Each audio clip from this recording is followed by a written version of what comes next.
এটা হচ্ছে রসুন সম্বাস দিয়ে লাল শাক। প্রথমে আমি দেখাতে পারিনি, এই জন্য দুঃখিত।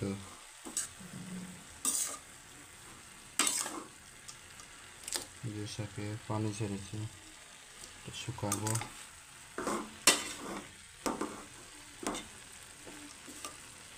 ঢাকনা দিয়ে ঢেকে দেওয়ার দরকার নাই, পানি এভাবেই শুকাবে।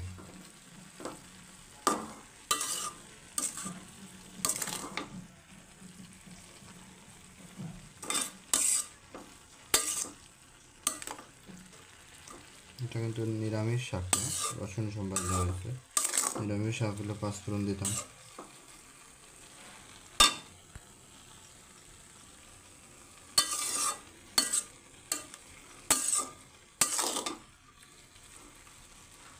এই তো শাকগুলো খুব তাড়াতাড়ি মজে গেছে।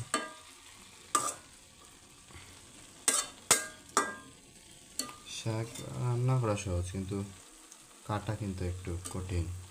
সমস্যা একটু কীরকম আর কি, যাই হোক। এই নিয়ে অনেকবার কেটেছি শাক, রান্না করছি।